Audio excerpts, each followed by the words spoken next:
Hello, everybody, and welcome back. This is the Crystal Tomb. I am kcStranger, and I am joined here by my non-plus players. Last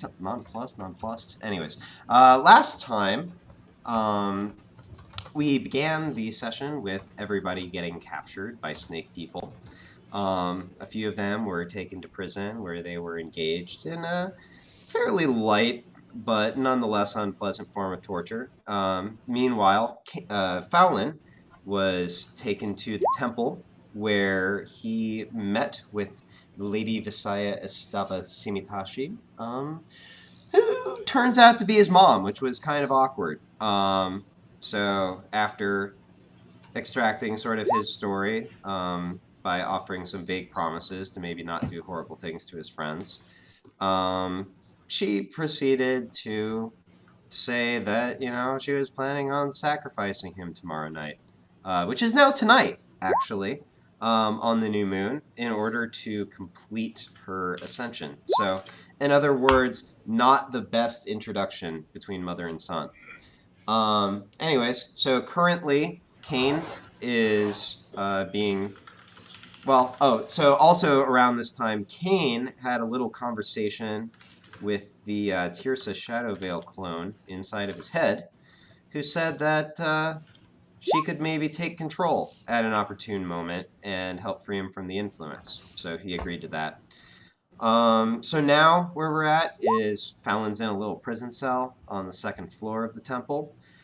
Cain is actually having a pretty decent life. I mean, except for the part where, he's not in complete control of his mind, but they're treating him pretty well up on the fourth floor. The other three did escape from prison after what apparently happened was a male Yuan T came by, slipped Colleen a note saying, and actually just since the text of the note is potentially important, I will go ahead and for the benefit of my players, I will repost that text. Oh, and wait a minute. And Fallon, in answer to your question, yes.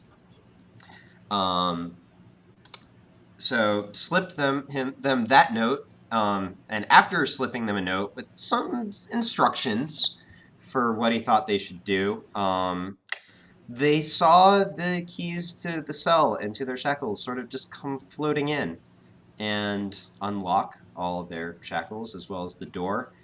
They managed to recover at least most of their stuff and make a getaway.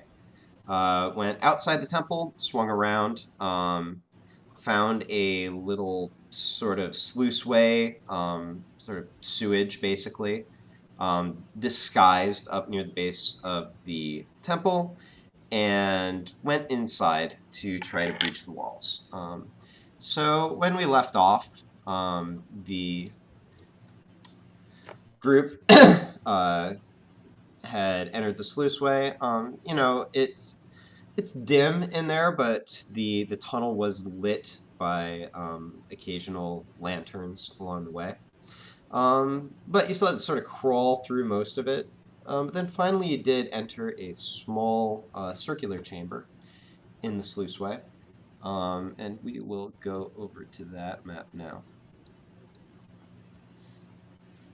And confirm, I got the dynamic lighting going again. You should see that, right? Can everyone see things for the record? The big green monster. I see nothing. Yeah, Cain, you can't see anything because I didn't give you vision control over anyone, but you know what? I will stick you on clean cam just so that you can actually see stuff. So there you go. Now you should be able to see stuff. Ah, that looks like fun. All right. Ooh, the echo. So, so you enter this small circular chamber, and as you enter from the tunnel and stretch your backs, Gmork starts to growl softly, and Colleen, you look up and recognize this sort of ponderous heap of decaying leaves, vines, and roots, and realize that it's a Shambling mound, which is a creature that's born when lightning strikes, or lightning or fey magic strikes sort of an ordinary massive swamp plants. and turns it into something vaguely sentient that just sort of goes around eating things, pretty much. So this one's grown rather large, the result of absorbing numerous plants and animals as it trudged through the forest, and it's unclear whether it came this way by chance or whether the Yuan-Ti put it here as a sentry. But for now, the Shambling Mound seems to be waiting for you to come closer, presumably to ambush you. But Colleen, you do recognize that you're actually currently within its strike range, so it could attack at any moment. Also, within this chamber, the ground is rather mucky and difficult. You realize that if you take a wrong step, your leg could be swallowed up very easily. Incidentally, what that's going to amount to, rules-wise, is if you try to take your normal movement within the chamber, um, you're going to have to make a saving throw. If you act as if it's difficult terrain, you'll be fine. Finally, everybody who's in there, not including Gmork, or actually, you know what? No, including Gmork, give me an Arcana check. Not very often that wolves get to make Arcana checks, but here we are.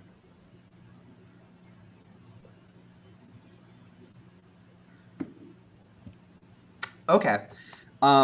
So Alistair, while Colleen was busy recognizing the Shambling Mound in the center of the room, you glance over to the left and notice that whereas it's been sort of normal lanterns most of the way, the light at the left is different, and you actually recognize that that is something known as a will-o-wisp, which is basically just a little malevolent, wispy ball of light that's born from the magic that sort of haunts dark and lonely places, and sort of it sucks your soul out. yeah, basically. Yeah, if you die around one, it just ends you, or if you go unconscious, I guess. So you recognize that as well. Now, so you're all so Colleen and Alistair, you guys are recognizing these things, but this is all going to happen fairly quickly. So I need everybody who's in here to roll initiative.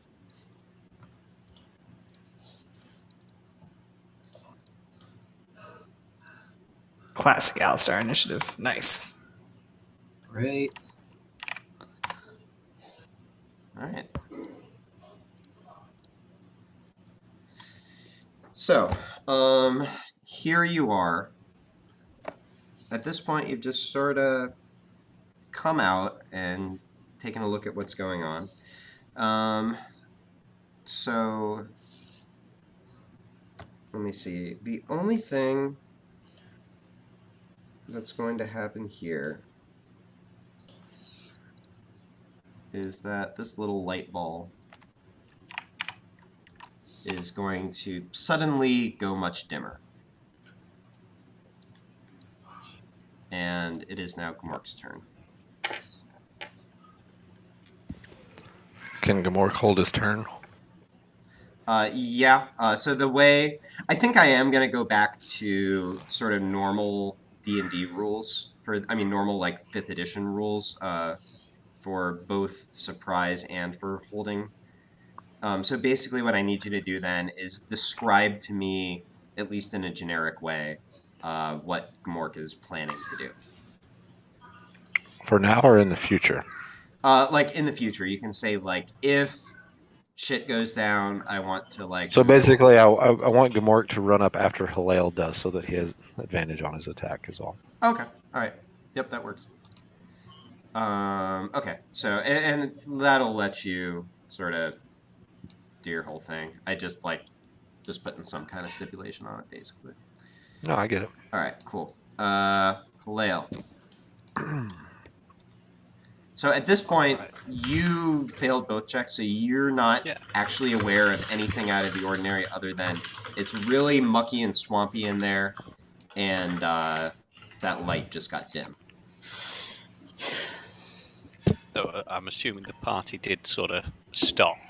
Yeah, so Gmork sort of started growling, and you might also sort of notice that Alistair and Colleen have begun to act suspicious. Have we stopped for a reason? guys? Trouble up ahead mostly. Brrr. Do you see that light on the left that just got dimmer? Yeah, yeah. It's like a soul-sucking demon spirit thing. It's called a will-o-wisp. I read about it once. I'm pretty sure that's what that is. Okay, I'm gonna cut off the conversation here. That's as much as you can talk on Whale's turn. All right. Guess I'll go this way.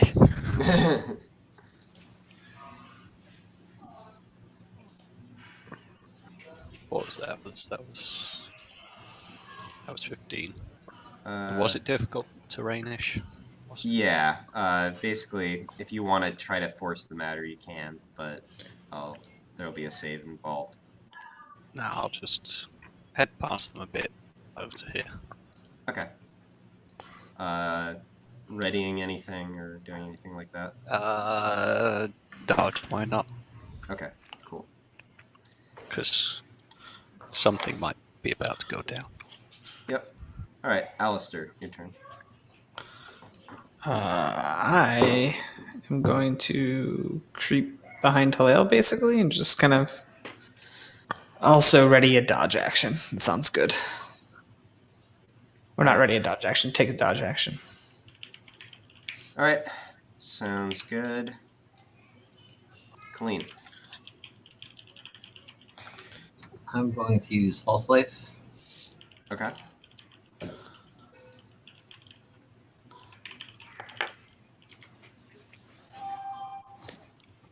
Nailed it. Wait, is it really just 1d4? It's 1d4 plus 4. Oh, okay. So that's actually 5. And that lasts for 1 hour. Okay, Yeah. got it. All right.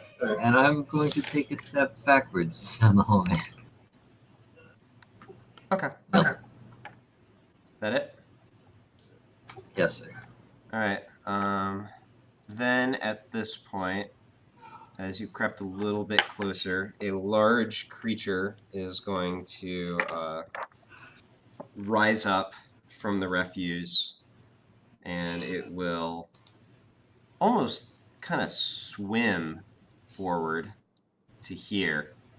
And Halil, it will come at you. So No one raises up. told me about this.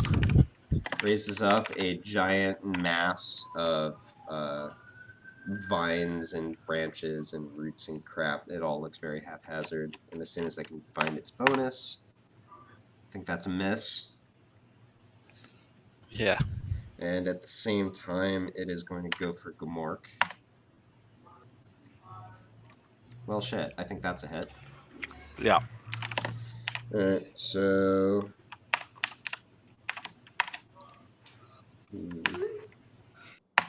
With +7, I think just most things will be hits. Alright, so 15 bludgeoning damage. And Gamork is currently considered grappled, as it sort of latches around his, sort of around his torso. Alright. Cool.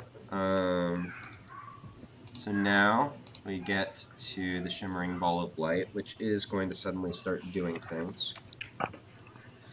Let me see here. Yeah, it'll just swing on in and go after Colleen.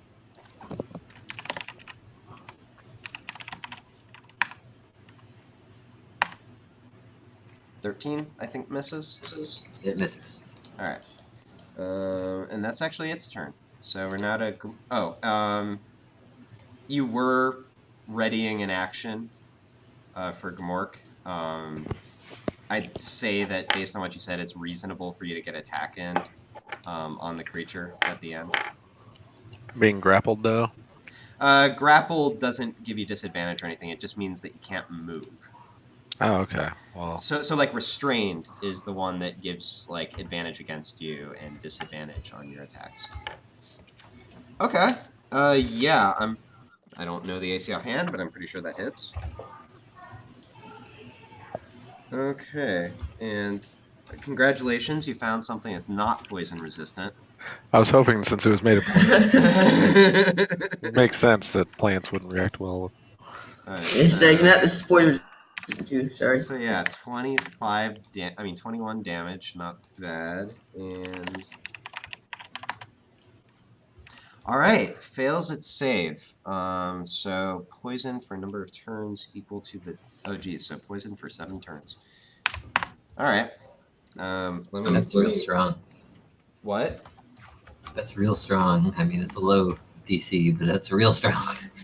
Yeah. Oh wait a minute. Oh, interesting. All right. Where is? Yeah. This hasn't worked to full potential very much. But yeah, so poison does mean disadvantage on attack rolls and ability checks. So hashtag not bad. Poison's a pretty good thing. Yay, Gamork. And actually, at this point, it is Gamork's turn. So by the way, when you're grappled like this, you can try to escape. Doing so does take your action. He's in fighting range. He's all right. Okay. Everyone kind of stayed near the entrance and clumped up.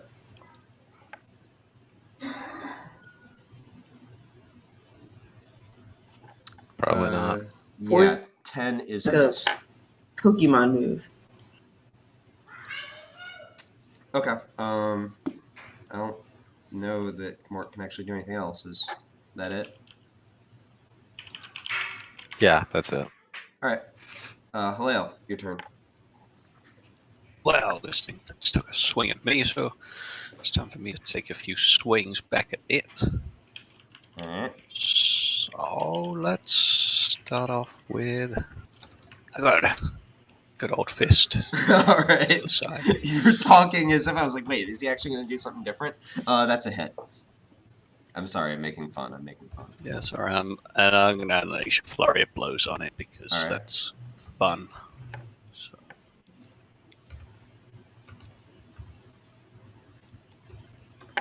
Yeah, all of those hit.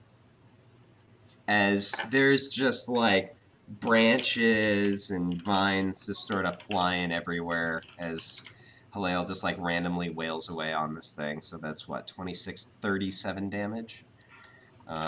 Great, I actually have to math. Oh. Yeah, it looks right. right, and I'm The gonna make it heavens. unable to take reactions until next turn. Unable to End take of my reactions. next turn. Okay. So you notice also the creature kind of staggers a little bit as Halil finishes demolishing it. Okay, anything else? Nope. All right. That will then bring us to Alistair.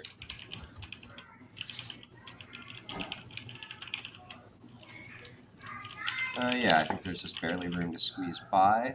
Yeah. Yep, and that move is indeed fine, and it can't take reactions. So. And then I'll firebolt it. Whoa! That's not an attack. All right.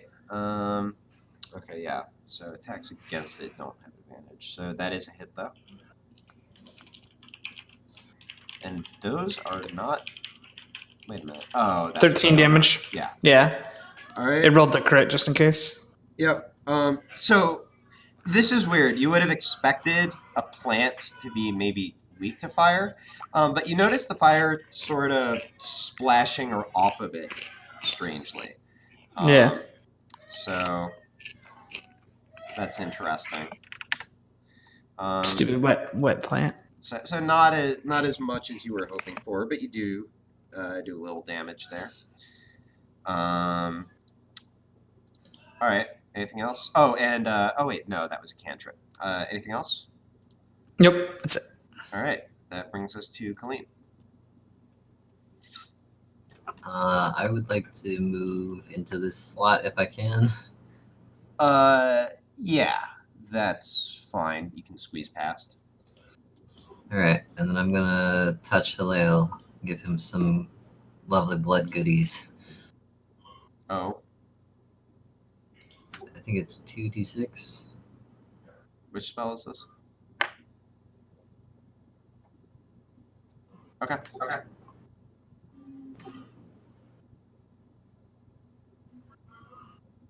I'm also spending 5 HP with it. All right. Snap.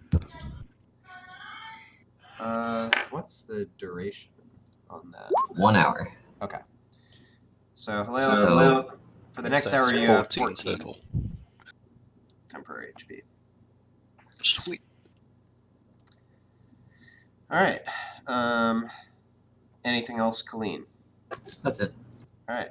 That will bring us to this guy, who first is going to.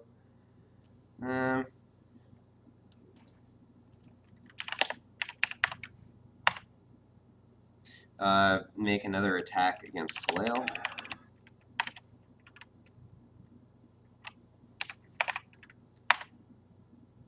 I think that's another miss. Still misses.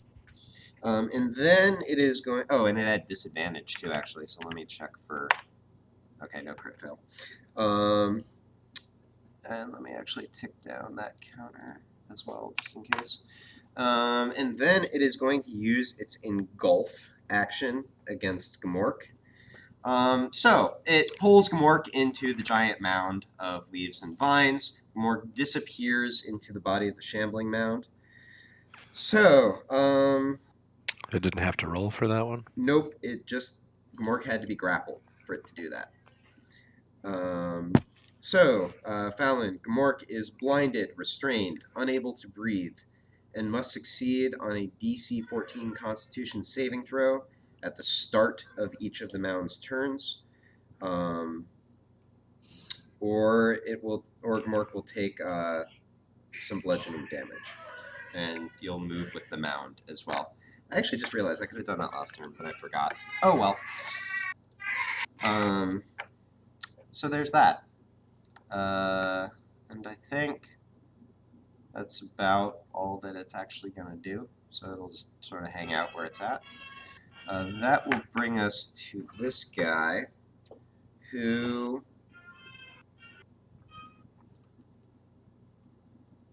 will sort of go ethereal for a moment.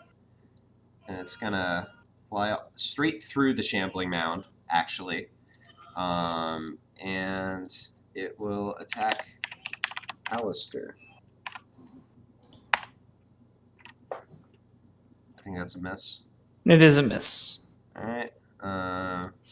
And just for the fun of it, it'll flare slightly, whether for tactics or out of slight anger, who knows. Okay, so that will bring us to Gmork. So let me see. That's on the mound's turn. So Gmork, I believe. Let me see here. I'm pretty sure Gmork can attempt to escape. So it is a strength saving throw, if you'd like to do that. Okay, let's do that.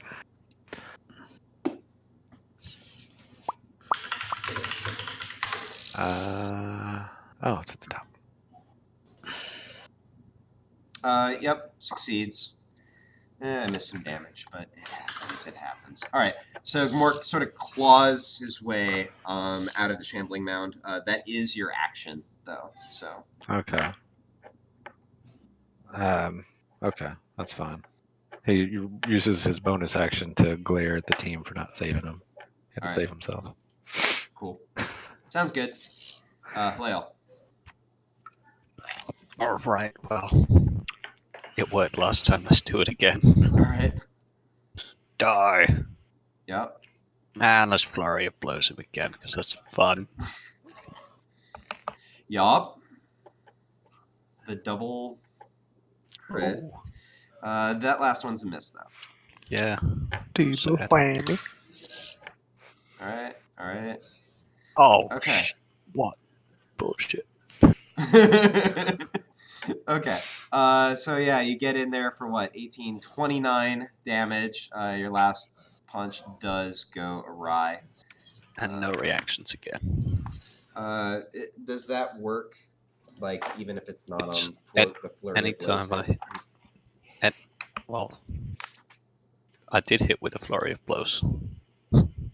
Well, It's just if I think you're right, but whenever you hit a creature with one of the attacks granted by your flurry of blows. oh, okay, because it's the 2 strikes. Okay, that's what I was checking. Yeah. I didn't know whether it was just like only one or both that counted as flurry blows. All right, cool. So yeah, and more branches and plant bits go flying as you wail away some more. Anything else? No. All right, cool. Alistair. Do I know if a will-o-wisp is native to this plane or not? Since I knew what it was. You would know that they do sometimes occur Okay. on this plane. They actually count as undead. You know, like so like a big battlefield with lots of bodies, or like a very sort of desolate bog would be common places for them to show up. All right. Well, then I'm gonna moonlight these two guys. Oh, okay. That's my favorite spell. Where are you centering this? I'm gonna try to remember. Control Shift. I think. Oh, that's a square. There we go. What is the radius again? Is it 10 feet? 5-foot radius. Okay. I want to center it basically like this. Hit them both. Haha. Wait a minute. Can I do that? I think we were playing that way for a while, but then I changed the rule at one point because I actually found like a diagram of how the pictures, like how it actually works. I'm trying to see if I can find that again. But pretty sure. Oh, there we go. AOE.png. There we go. Yeah, so 5-foot radius. So basically, the way radii canonically work, I later discovered, is that you put them on a point. So a 5-foot radius just hits like 4 squares. Okay. Then I can't hit them both. Sad No. day. If that but I'll- changes what you want to do, that's fine. No, that's fine. I'll just ring a radiant light this will-o-wisp. Okay. I guess I'll put it like this then, so it can't walk towards me as easily. Okay, sounds good. So that's Moonbeam. All right, so that happens when it starts its turn or enters the area. Yeah, and then I am gonna step backwards like that, not like that. It will gonna get use- an opportunity attack if you do that. Yeah, that's fine. All right.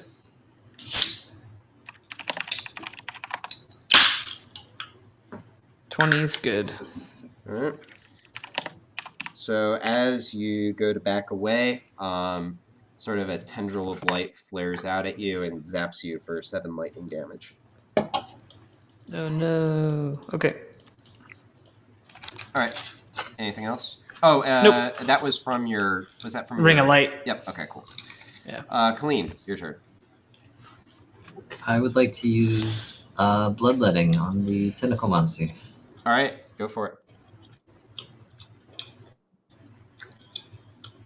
Yeah, that's a hit. So let's see. That's 1 hit point from you, and okay, so that's 2d12, right? Yep. Okay. Cool. And let me double check on it. Right.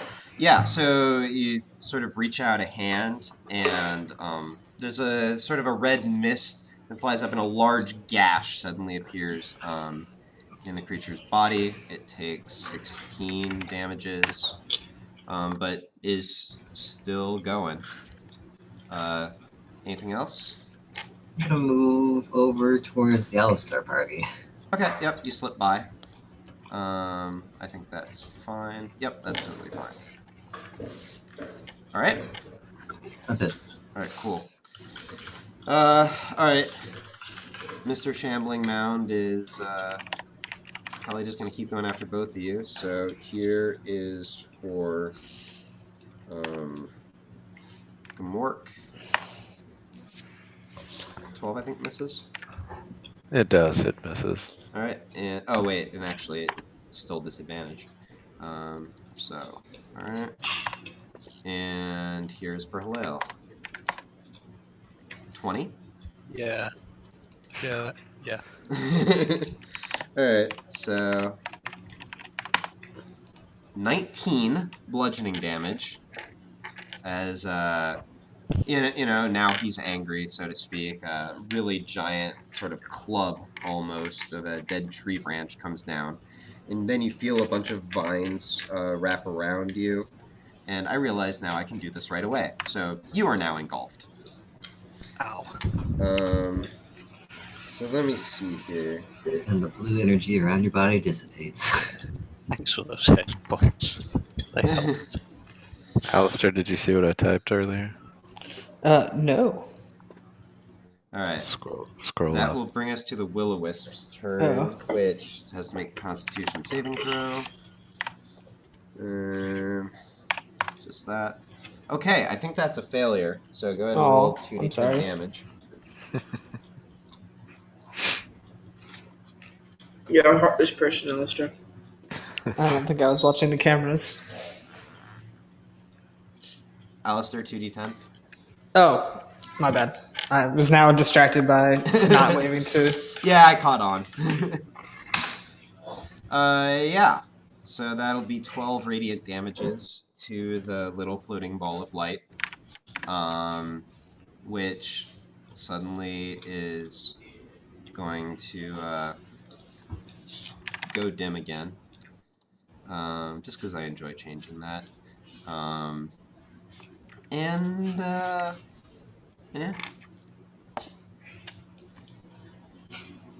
Will indeed just, or actually, it'll come up to here, press into this little, or actually, you know what, no, it'll just come here. So just get up in your face once again, Alistair, and 19. Yeah. That's good. Okay. So 10 lightning damage as it zaps you one more time. Okay. Alright. That will bring us to Gmork. I keep opening my other sheet first. Yep, that's a hit. Alright, so Gmork gets in there, bites off another giant branch. The thing's starting to look pretty decrepit at this point. Does fail the save. Actually, can it be prone? It is not immune to being prone. So it kind of topples over and is lying on the ground now. Alright. Anything else for Gmork? Hey there. No, he's good. Do you want to wave and say hi? They're waving back. Alright. So Halil, let me see here. No, I'm stuck inside a giant. Yep, Thing. you're stuck inside a giant mound. And it just sort of lurched over, was what you experienced.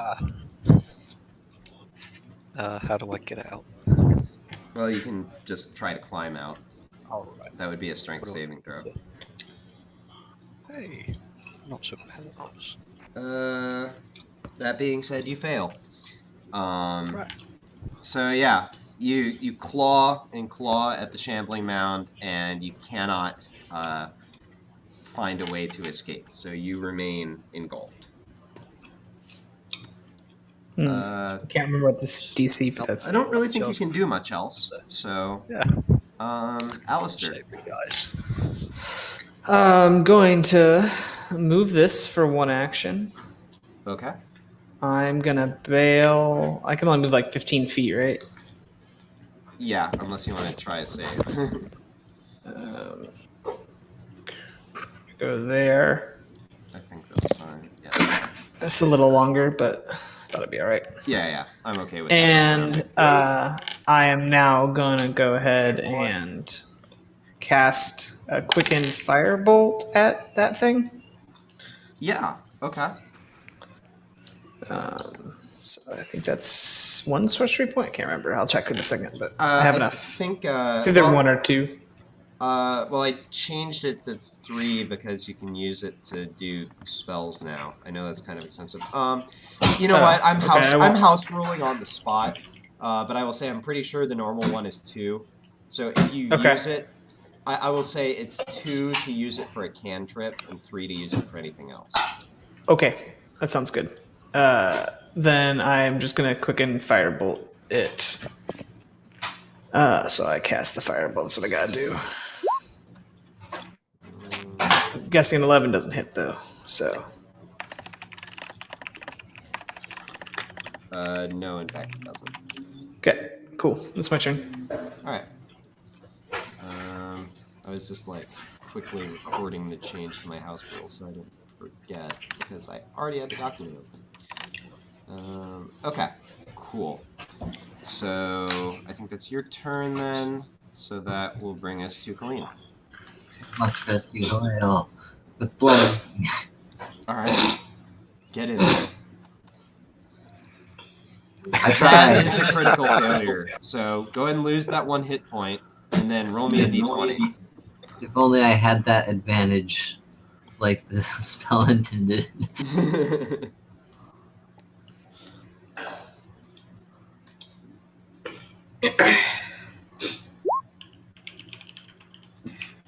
Okay.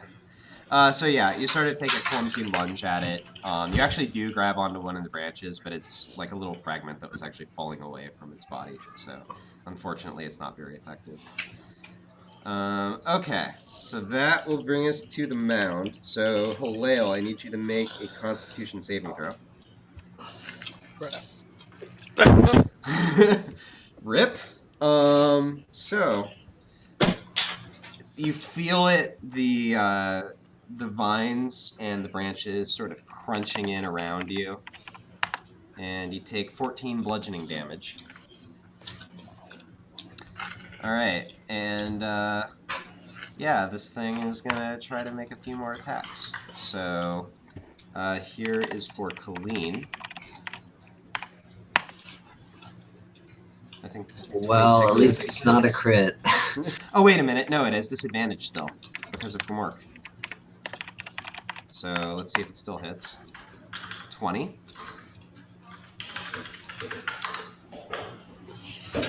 Does that hit?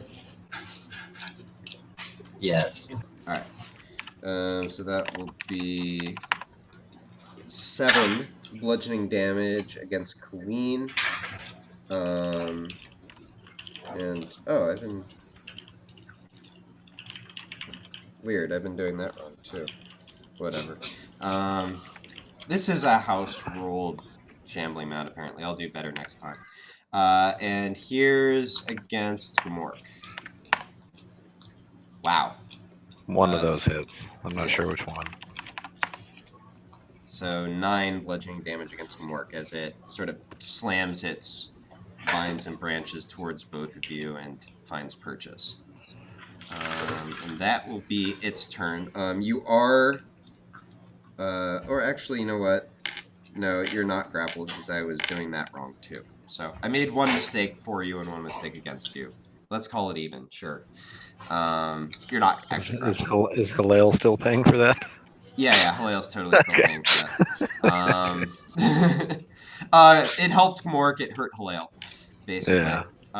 So, alright, that brings us to the Will-O-Wisp's turn, which is going to have to make another con save.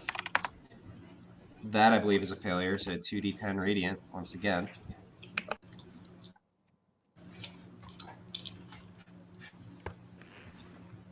Oh yeah, damn it. 9. All right. And this time you watch it. It's sort of like, the light. Sort of what? It's weird. It's light that's hitting a ball of light, and it looks like it's making it burn. Just sort of barely holding itself together at this point. That being said, let me see here. It will. How far can it move?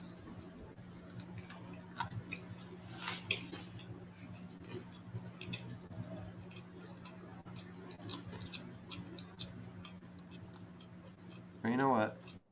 Actually, it'll go.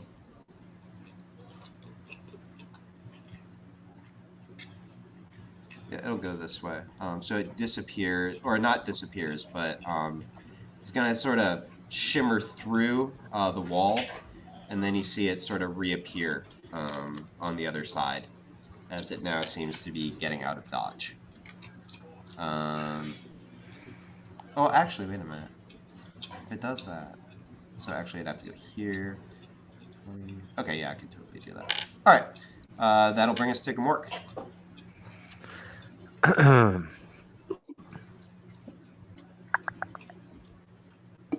Oh, wait a minute. Why do The I keep Shambling doing Mound this? was prone. I missed that. Man, all the missed things during this combat. You know what? Because I missed that too, it will remain prone. And that bite totally hits. So do I roll damage? Yeah. So 11 piercing. Blood anybody hit him. Maybe. God damn it. But yeah, so you do get in there. The thing is sort of starting to fall apart at this point, but it remains animate. Okay. Gamork hangs out. All right. Hello. You can give me a strength save if you like. Let's get out of here. Just if you Okay. want to live, though. Yup. Oh, Let's get out of here. You know if it's what? almost dead. On a 22, go ahead and roll a d6. I have 3 health left. Explode out of it. All right, yeah. So you do indeed explode out of it. You guys see some more like branches and twigs fly off in either direction as Halil sort of bursts alien style out of it and sort of flexes. It does remain up, but takes a little damage and looks not great. Anything else, Halil? Don't think I can. Can I do anything else? Not really, That was actually. probably my action, so You technically have a yeah. bonus action. I'll dodge. Oh, and movement, actually. I'll just dodge. Can you dodge as a bonus action? Yeah. Is that a monk thing? Wait, oh, Yeah, that's, well, actually, maybe it's a monk thing. wait, did I just get? I mean, normally you I'll can't just dodge stand. as bonus action. All right. I'll just stand here. You strike a cool pose. All right. Alistair. Yep, I'm just gonna center this on this wisp again. How far can you move it? 60 feet. Yep. You can totally do that. Yeah, it was about 42-ish, I checked. All right. And then I'm good. All right. That brings us to clean then. Bloodletting.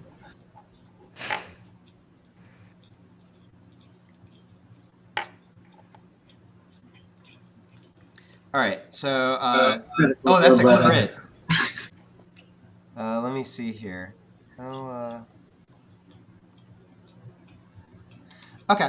So, yeah, you do, in fact, sort of grab a hold of this thing, and you guys watch as a little red wisp sort of flies away from Kalian's hand as she grabs it, and then you just watch the life drain slowly out of this mass, actually starting from the furthest point from where she touches it, and then draining all the way into her hand. And you watch as Colleen sort of flushes a bit and takes a deep, satisfied breath, and the creature just collapses and becomes one with the muck.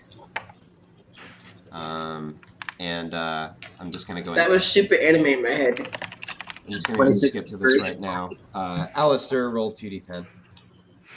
Ooh.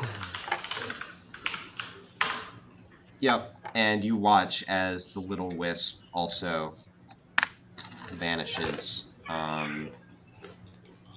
finishes burning up, if you will. All right, and here you are.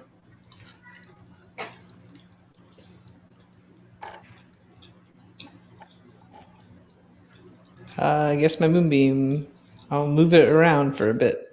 I have like a minute. I can kind of illuminate some areas. Okay.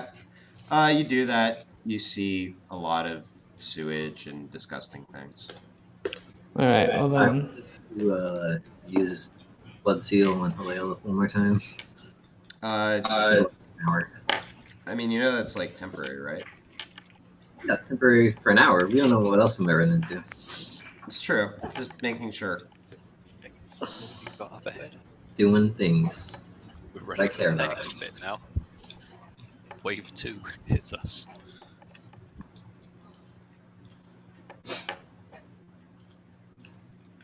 Great. You still get 18, I guess. Those are only temporary HP, though. It's not healing. Yeah. They only last for an hour. Well, you tell us when an hour But it's a passes. buffer. Yep. If need be, I'll like punch myself to use it. I mean, my temporary HP only lasts for a minute. His is going to last for an hour. True. All right. Oh, I guess you're spending temporary hit points to do that. That's Correct. I think that's probably okay. All right, cool. Well, I guess that's how it works. So, all right. So you're all in a muck pit. Trudge onward. yeah, trudging sounds good. Okay.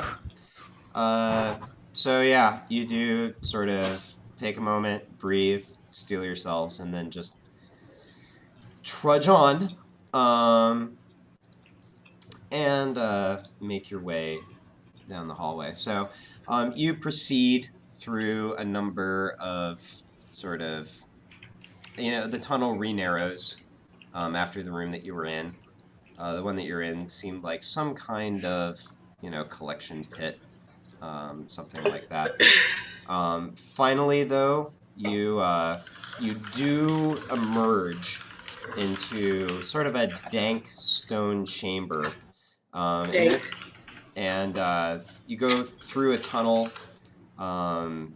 You see that you're in sort of a trough that's collecting runoff from a few different sources. But just to your left, the ground rises slightly, and there's a sort of a stone shelf, just a floor, actually, that's set up above it. So you climb out of the sluiceway. Looking around you, you can see a bit of a window in front of you that looks again just into sort of an empty, fairly spare stone room. There's a door on your left where you can't see the room there. The door to the front, looking all the way ahead, you see another door, and also another window. And you see that actually leads to the outside. So basically, door on your left goes to you're not quite sure what. Door in front of you leads to the front of whatever building you're in, and whatever's outside.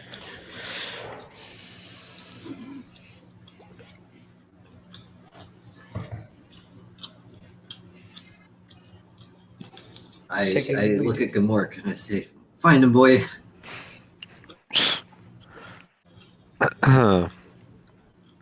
So, Gamork roll perception Sure. using his sense of smell. I will just I get advantage on that, right? yes. Awesome. Let me see here though. I want to find something real quick. Let me think. I think Halil has the letter. So as Colleen says, "Find him, boy." Halil, you do pull the note out of your pocket, and I'm just going to remind you once again what it says. And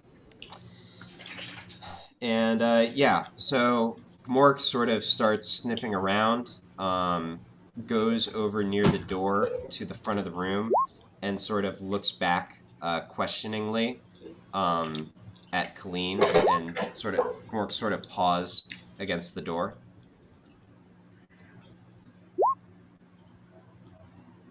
What time of day is it? Looking out the window, it's like the middle of the day.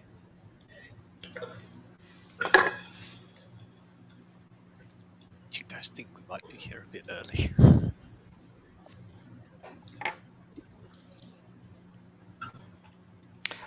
What are you talking about? Were we supposed to be here at a specific time? Yeah. It's just a question according to this note here. What note? Wait, we have a note? Oh yeah, got you. No, about it. But look here, read this. I'll read it out to you. The bit that matters now. Oh, good thing we didn't touch the wall. That would have it's good information to share before we went down into the sewer. I normally wouldn't handhold this much, but this time. Uh, I didn't tell Gamork to go find him. I don't know where he was located. all right. Well, That's fair. I guess we can wait till it gets at least dark out. Start heading towards the river. The ceremony. What we might find on the other side of this door. I say we just wait it out. Okay, so are you guys trying to look around at all? Gamork is sort of, was starting to sniff around a bit, sort of, again, still pawing at the door and looking back at you guys for direction, like, should I go, should I not? How about we take a nice little siesta? Yeah, 5-minute break or more. So are you guys just Alright. plopping down where you are? Are you exploring the building at all? What's the plan? Plop down. Oh, I'm down to rest. yeah. Yeah, give me those spell slots. Okay. So you're just sitting down right where you are, right next to the sewage runoff. I'm just verifying. Camouflage. Alright, cool. You're sewage, you're sitting by sewage, I get it. No, what? That's not right. Okay, so yeah, you sort of confer around the note, then Colleen, you sort of, motion, like, come back here, boy, to Gamork. And he sort of huffs and trots back over. And yeah, you all just sort of sit down, ready to wait out the day. Let me see here. So with this, we are going to skip over to Fallon. So Fallon, you pass a rather unpleasant morning cooped up in a little cell next to a couple of goblins. Not right next to them happily, but fairly close. What you take to be the morning sort of passes. You get into what, again, you imagine is probably afternoonish. And around this time, you hear a faint conversation in Draconic coming from down the hallway. And this is what you hear. We are to let none pass except by order of Lady Visaya. And then you hear a sigh. Someone says, I'm here, if not by Lady Visaya's order, then at least her agreement. As the attendant of Soakash Stopil Velovsi, it is entirely within my right to examine the prisoners. Any harm that may come to them... Kane, push to talk, use it. Any harm that may come to them will fall on me alone. Or would you prefer that the Lord and Lady be interrupted from their meditations so that they might tell you what you already know? Then you hear a silence, and just be quick about it, if you would, sir. Thank you. And by the way, Kate, sorry if I was rude. That was quite the chomp that you had there. Do you That's all. still have them at max volume? Because I don't anymore. Oh, I have them at normal volume. It was a rather crunchy piece, I will admit this. Thanks. So this conversation happens. The guy says, thank you. And then before you strides the figure that you passed on the terrace, actually. His face is stoic, his body is tattooed, he has an elaborate kilt around his waist, and for his arms he has bundles of snakes. He squats down next to you and he speaks very quietly. You said something interesting as you were descending the temple a few hours ago. I was wondering if perhaps you would be interested in telling me how you came to know of this. I know Know of what? You said something about a crown. I may have. It's hard to talk in this cage. Unfortunately, there's not much that I can do about that.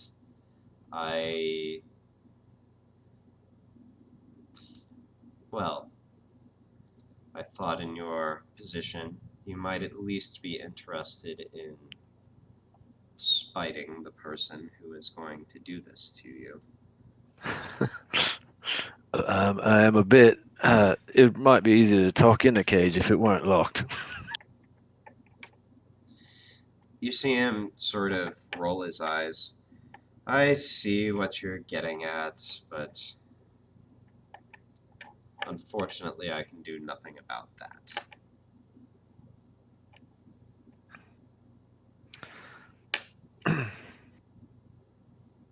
That's too bad. Fine. Be what it will. He stands up and slowly turns and walks out.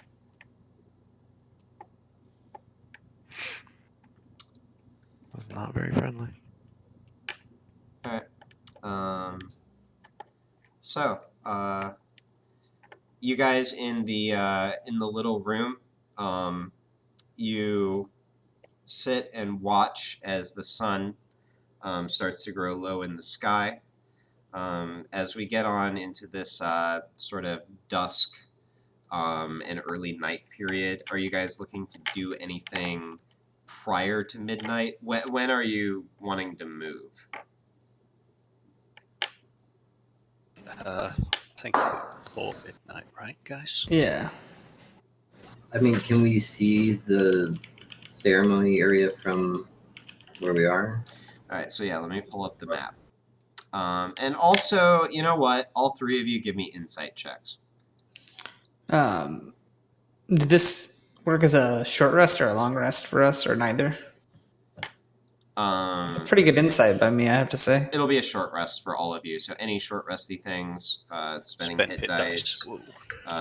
using any short rest abilities, feel free to do that.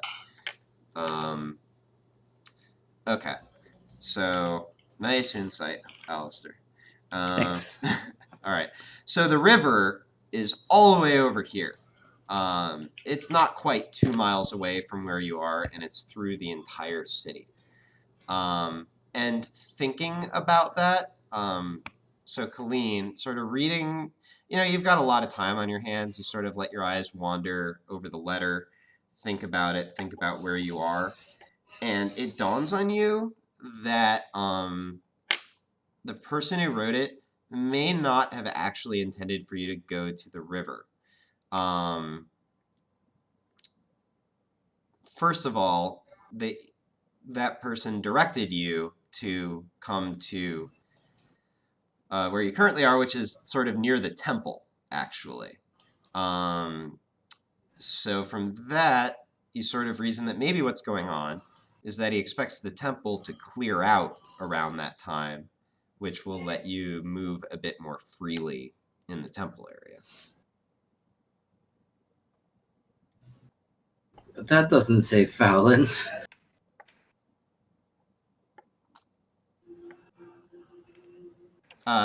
Wait, what?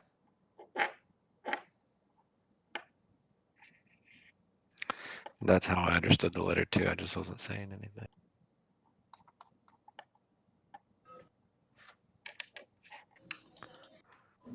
I figured you guys were going to interrupt a big to-do down at the river. I had to I find guess my we're own breaking way into out. the temple to try to rescue you, and that's the plan. I thought you guys were running off to the river is what it sounded like. That's what it sounded like to me, too. Well, I didn't understand where we were relative to how this all set up. Oh, yeah. So before, Oh, remember, rescue you friends. sort of escaped out this direction. You came down here, and then you went through this little thing into the temple. And the person who wrote the letter is saying that there's going to be sort of a to-do somewhere in this area. Let him Yeah. have fun. I guess we assume we were being held in the temple, right? Or no, were we being held at like? You were We were like sort of there. around here. Yeah. All right. Well, I don't know. I'm down for whatever. I mean, I really don't know where Fallon is being held, or if he's in trouble or dead, or Well, anything. the letter directed us this way, and if he's talking about saving our friends, I'd guess we might have a friend in this temple. Yeah, I'm down. That sounds reasonable. Maybe he thinks the goblins are our friends. So far, Just I saying. mean, we Well, have you to. don't know I about would the say goblins. I don't know who wrote this letter or anything, but they did get us out of the situation. So maybe I don't see why they would have done all that just to lead us back here for a trap. Maybe we should just follow what they say and try to break into the temple. Sounds like a plan. All right. So given that, it's now sort of the first part of the night. Definitely not midnight yet. Are you sort of hanging tight until midnight, or are you planning on moving quicker than that to try to accomplish something before then? I think if we start moving it before midnight, Yeah. how long do you think people will start showing up at the river or start heading towards the river? Well, from An the hour temple, before? it should probably take them about an hour to get down there. So probably start heading there around 11ish. Yeah. Okay. So you do your best, or actually, let me do this. Everybody make a survival check to see how accurately you gauge sort of time passage. Not Gmork on this one. Okay. Okay.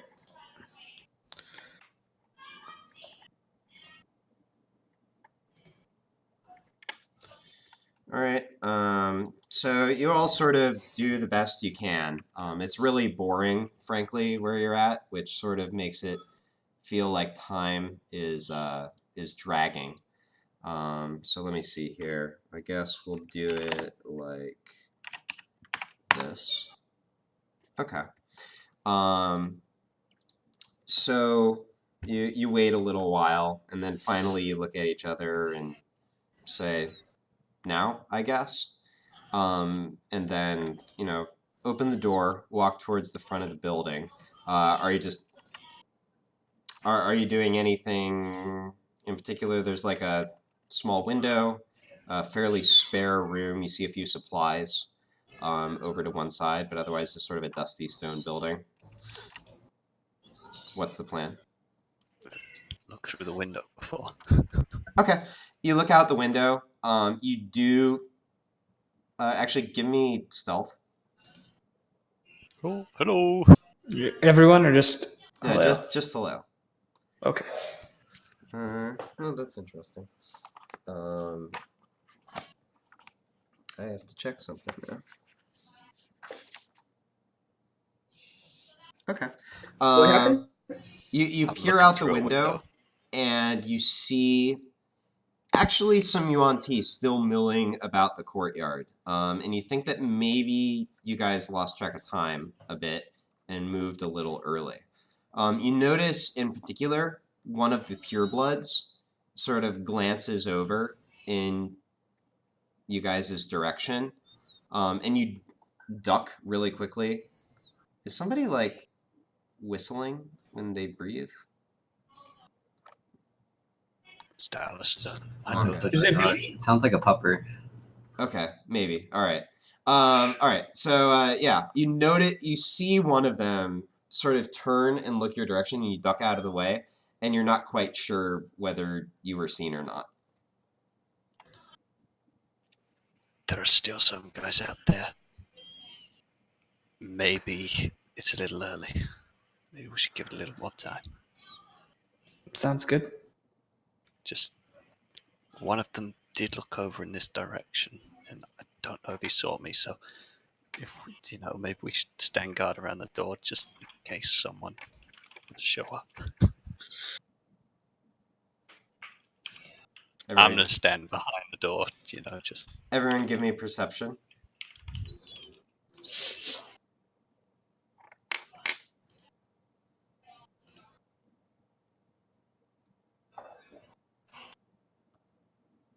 Let me see here. Gmork begins to growl slightly.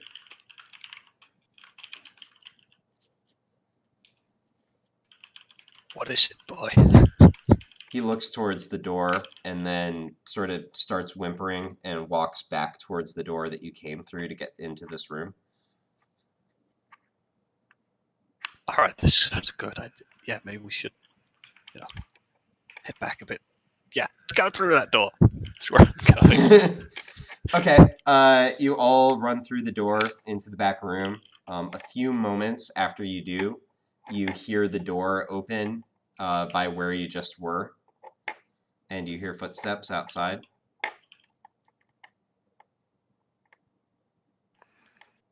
Jump I'm on. not going to say anything.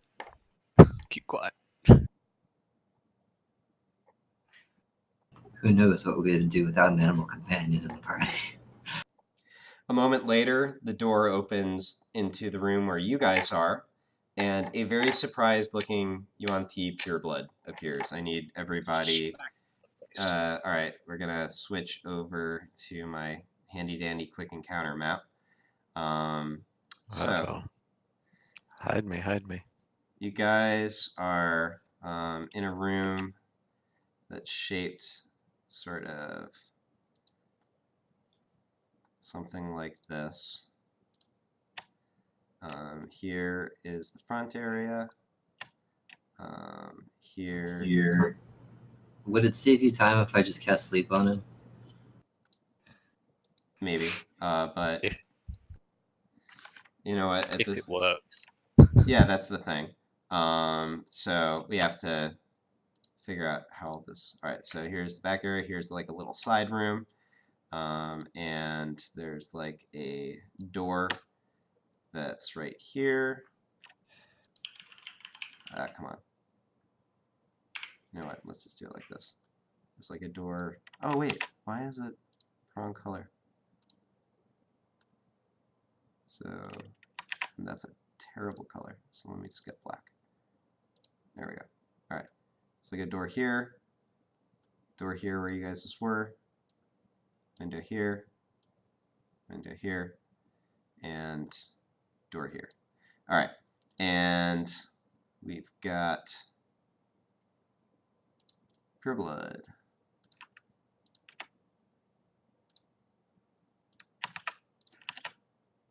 Let's just open this door.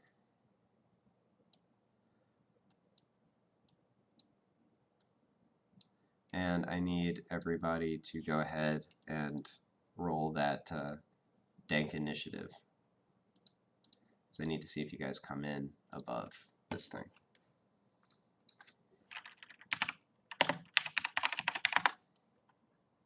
Yeah, you definitely are going to. I almost did not. All right. So yeah, opens the door, looks stunned at you, sort of a beat passes, and then the room lurches into motion. Kaleo, it's you. Grapple him, pull him in there. Wow, that's almost genius. You guys should just all hold your turn and let me go. I'm acting on instinct. I'm running up and giving him the good old 1, 2, 3. Okay, her actually. For what it's worth. Sometimes I say you wouldn't hit a woman. Yeah, many of those all hit? of those hit. Nice. All right, and yeah, you do very much knock the wind out of her, and she sort of staggers and goes wide-eyed, standing where she's at, but is not down. Anything else, Haleo? Nope. All right, I'm just standing in the doorway. it's Gmork.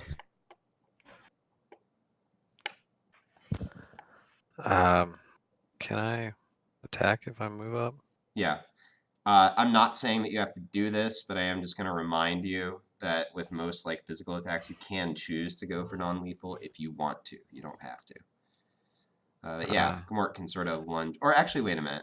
There's a narrow doorway. Yeah, you can lunge in sort of around Haleel's legs. I'm Between going my legs, to between my legs. non-lethal What is this tackle. non-lethal damage? Kane doesn't understand. Yep, that's a hit. Non-lethal tackle. Okay. Yeah, and actually, though, that does reduce her to 0 HP. So Gmort comes in, pounces on her. As she falls, her head sort of slams against the stone floor, and it's lights out. I wasn't trying to kill her, though. Yeah. She's not dead, but she is very much unconscious on the floor. Not my bro. All right, we're out of initiative. Just want to make sure I understood what happened there. All right. So yeah, you've got an unconscious All Monty right. in front of you now. Let's drag the corpse into this where we're in. Okay. Is the door that they came through to the courtyard, is that open or closed? All right, so you drag her in, and then you run over towards the door. Now, as you're doing that, as you're going to check the door to the outside, how are you going about that? Are you trying to like be sly about it? Or are you just run it up quickly and checking? Just sly. Sneaky. Okay, give me a Stealth. stealth.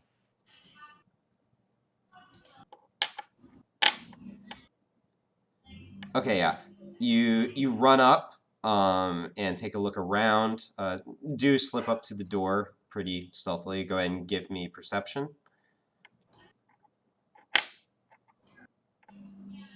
Okay.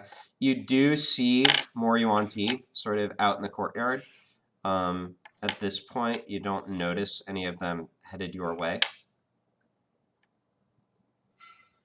And is the door open or closed? The door was open when you got there. Okay.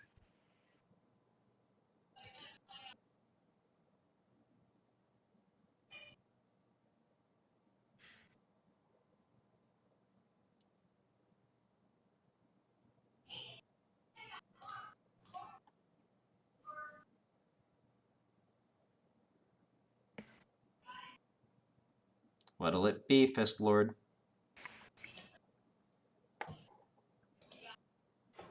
I don't know what the right course of action is, so I am going to head back to my friends. Be bold. Sneakily, still. Yeah. Okay, yeah, I'll just use the stealth check from before. Okay, you slip back. You're in the back room with them now. Well, the front door to this, the door to the courtyard is open, and they probably know that this one came here. So, what's the plan, guys? What's the plan? I left the door open to not draw attention to it, but I'm quite sure someone well. might come to look. I mean, you could just punch the next person who comes too. Yeah, but what if they send more than one at once this time? Just keep punching people as they walk through the door to clear a pile of unconscious Monty. Like an assembly line. Nothing for nothing, but if we kill her, I can raise her. She'll be ours. It's pretty dark. Though That's it wouldn't be the intuition, first time, I co-stars. guess. I mean, I think we can still probably follow through with the plan, right? And wait a little longer and then just sneak out? Yeah, as long as more comes. Can zombies be charmed by the crown of the lure? Or we just have to find all the guards that come looking. This is relevant to my interests. I don't think we even know about the Crown of Allure.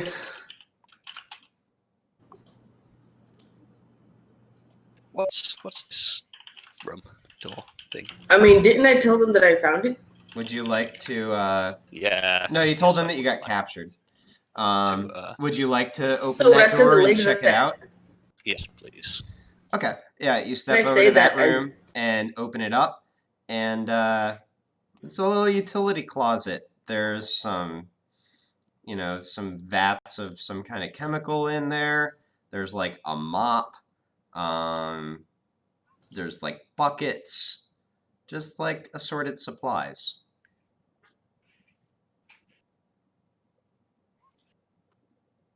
We could put the body in there. Yeah. It's a start. We'll put the body in there. Alright. Won't. At this point, everybody give me perception.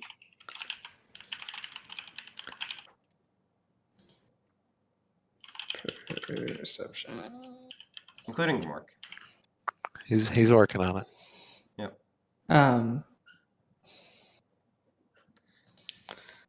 All right, so yeah, at this point, once again, Mork sort of starts whimpering a little bit. Alistair and Halale, you both sort of go silent for a moment and listen. And fairly distinctly, you hear multiple sets of footsteps that you can't quite be sure, but based on Gmork's reaction, you think that more people might be coming. Everyone in the closet. So squeeze it. Mm-hmm. You're all hiding in the closet? Yes, and then I turn me, Colleen, and Halale invisible. Okay. Poor pupper. Yeah. Sorry, Mark. What's this wild wolf doing? He's the only one who saved all. My plan, well, that was like my plan originally was to get everybody invisible the whole time, but I haven't been able. I can only do 3 people, so. Gmork looks around, sees you all turn invisible, and gives like an Well, hold on a moment. Alistair, give Whimper. me a wild magic check. Yeah. The more is one of those sad puppy ones. Okay. Yeah. Okay, so we have not invisible Gmork with an unconscious body, and the rest of you. So, yeah, at this point, let me see here. We have probably a couple of these.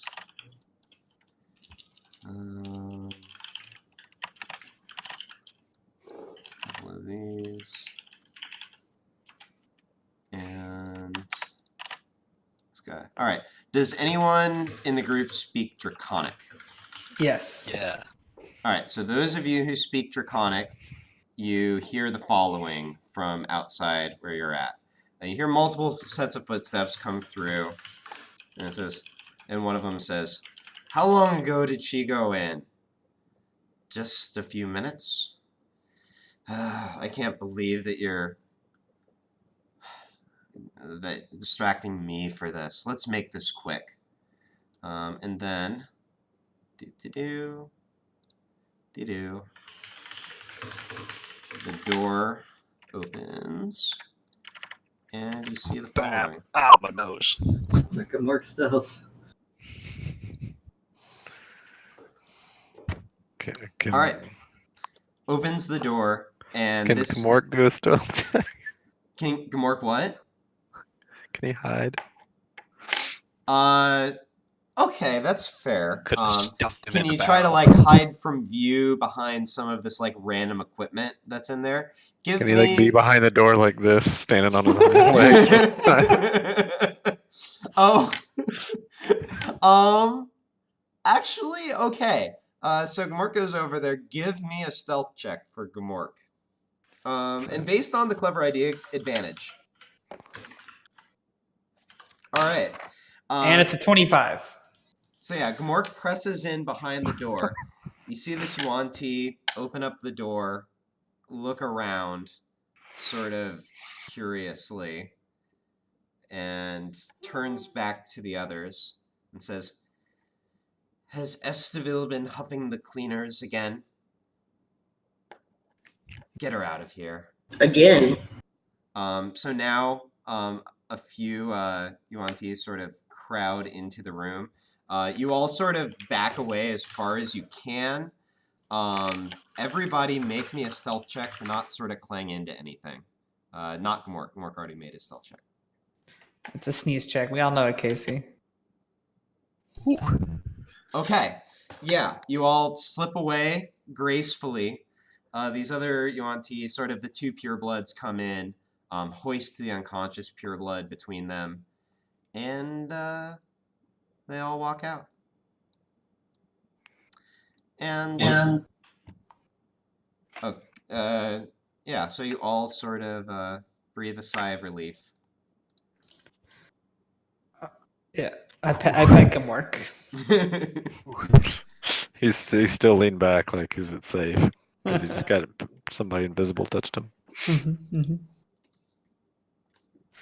And I can hold this for an hour, so I guess we're doing the rest of this as visible as we can, because I am not going to drop concentration on that. All right. If they- So yeah, you all sort of pass a little bit more time. After a while, after you think it's perhaps a little safer, you do sort of risk another look out the front window and notice that the courtyard has noticeably cleared at this point. Halil, you look up, you see countless stars twinkling in a moonless night sky, and the moon, and that little bit of starlight shining down on a perfectly empty courtyard. And with this, Kane, we are finally coming to you. Woo! Except, yeah, well, and actually, I probably oversold that. There's going to be some narration that involves you. Kane, Well, fine.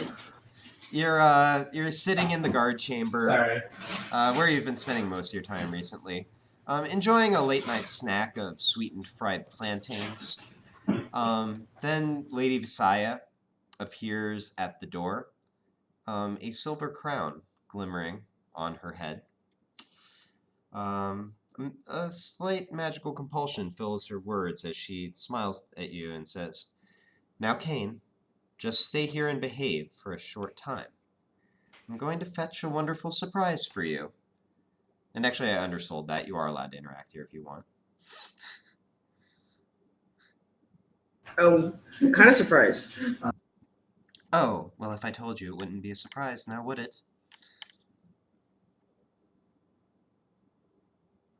No, I'm sorry. No, apparently my box of food is leaking.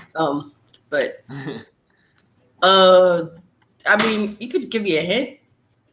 Oh, no. Wouldn't want to spoil it. Just want to make sure that you will remain here.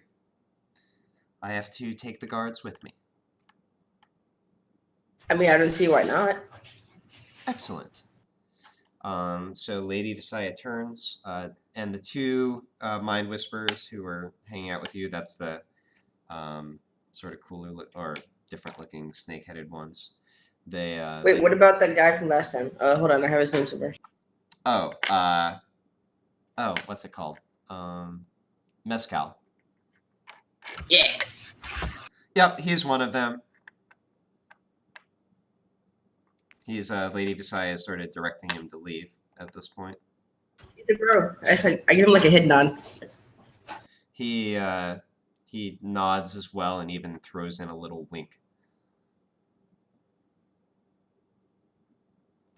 Nice. All right.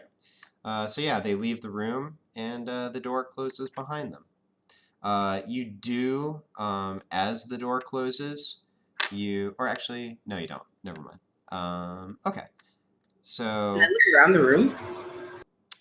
Yeah. I mean, there's just like furniture in there. There are a couple beds, a table with sort of some gold trim on it. It has a. Any hidden stuff, like I don't want to say bugs because it's fantasy world, but magic bugs.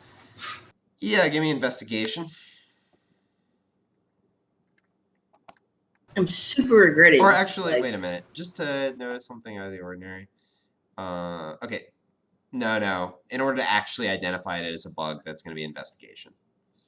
Okay, I'm super regretting putting my dump stat in intelligence now. I didn't realize investigation would be used so much for rogue stuff.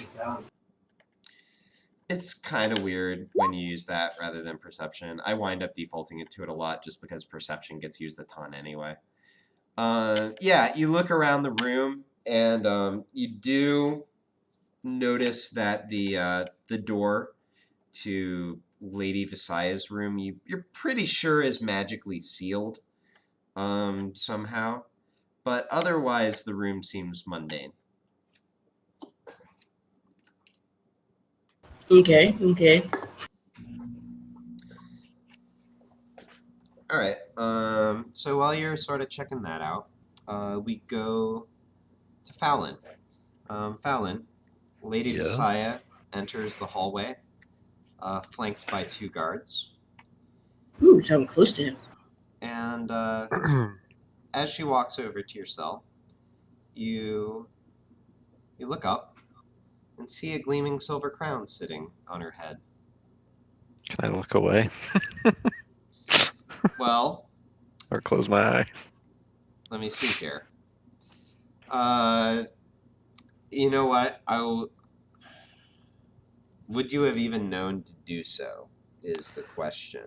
Well, we all brought mirrors because I believe told us not everyone to look knew. at. I was just dumb. Okay, all right. I will give you. I mean, I think that I knew. I don't really know though. So if somebody remembers better that Fallon didn't know to not look, then tell me. But No. Okay, it's the kind I of really thing that's like hard to narrate and see if you actually remember without just like taking away the option. So I what I am did. going to do is I will let you make a either an intelligence saving throw to like reason out that this is a good thing to do, or a wisdom saving throw to just sort of in the moment like remember instinctually not to do that. God damn it! Wait a minute. Huh? Oh, it's Gamork that has advantage on these. I think. Damn it. Okay. Yeah. So as you look in, you're like, oh, just sort of who is it this time? Not noticing the slight difference in sound of like a much larger being coming into the hallway. So you just sort of glimpse up, and in that moment, you get taken in by the crown. And Lady Visaya looks down at you and says, "Now, dear, do cooperate and go where the good men lead you." And then turning to the guard, she says, "Let him out." Do you cooperate? I don't know if you remember. Do you remember the rules for how the crown works? I didn't actually read all that you put in. Okay. Then let me... Sorry. No, that's fine. Let I me meant just to point. repost that. That's a lot of rules. The most important part for what we're talking about right now is the third paragraph, where it says that basically any directions you get from somebody wearing the Crown of Allure basically act as a suggestion spell. You can choose to resist it by attempting to make a rather high DC Wisdom saving throw. So basically, I don't think it's the right time to resist. all right. Based on that hour-long problem. So, all right. So you allow yourself. Just keep in mind that's a thing you can potentially do. Yeah. Okay. Where? Right. Okay. So the guards do unlock your cell, and suddenly you find yourself trying to remember why it was that you were so upset with your mother. She seems like a really wise leader, and you allow yourself to be led. So this we go back to Kane. Kane, a few minutes pass as you sort of investigate the room, and then an icy sensation passes down your spine. Ooh, tingly. You feel your consciousness receding, sort of as if your eyes were, sort of as if you were looking through a portal on a ship, and you just Can I sort of resist step that? back towards the hold. No, actually. Is this you, Tirsa? It is. Is this a good time for this? I feel like this is not a good time for this. You're alone. This is the best time. Yeah. And you turn into an observer as momentarily your decision-making falls under Tirsa's control. The DM's controlling me, babe, boys. Your eyes scan around the room, and you think that was careless of them, as you notice the gold piping on a nearby table. You take the fork and knife from your tray, and with difficulty you actually manage to pry that gold piping loose. Gold being a somewhat soft metal, and this being a fairly thin strip of gold. You inspect the lock on the door leading to Lady Visaya's room, and you slowly bend your makeshift tool into the right shape. Fallon, The guards Yes. escort you to the roof of the temple. A mixture of herbs smolders in a basin beside the altar. Animal skins are hung on each side, and various liquids ooze down troughs at the corner of the altar. At least one seems to be some kind of blood. You're helpless as the guards tie you to the altar. And then Lady Visaya says, "Now, go and tend to that other one." The guards untie 2 of the 4 basilisks that are chained near the altar, and they take them and walk away. Oh, okay, good. Sorry, Kane. Oh, Alistair, Haleo, Colleen, and Kamork. You've just sort of, realized that the courtyard is cleared out. You're getting ready to make your move. As you start to prepare, you hear the boom of the gates shutting from the other side of the temple courtyard. And, do you sort of head outside at this point? Yeah. Let's do it. All right. And as I did before, the last time when Halil and I were escaping, I pull out my mirror and I am corner checking every corner with said mirror. Okay. The others of That's you. intelligent. Let's do that. How does the... I do have a question. Yep. My mirror is also invisible. We went over this last time. Yeah, Can I you're see my carrying mirror it. still? Yeah. Okay. Yeah, you can totally still see it. I didn't know if I could see my own stuff that I'm carrying. Invisible to other people. Yeah. Cool. It's no problem. And the light interacts correctly with the invisible field. And the way that I'm going to play this is Gamork is sort of cueing off the rest of you, just sort of, or actually, let me see here. We can keep kind of petting him. He's following your scent. Yeah. You've you're sort of you notice Gamork down. You think you're not quite sure if he would totally get the idea, but as you sort of cajole him, you notice him sort of look down a bit, take your cue, not for his eyes to roam too much, and so he'll be able to sort of benefit from the same sort of thing. So yeah, you step outside, you start carefully making your way towards the temple, and then you hear a quiet thunder begin to build, and you hear a raised voice. And the voice speaks in Abyssal, actually, so I believe Colleen. That means you're the only one who can hear this.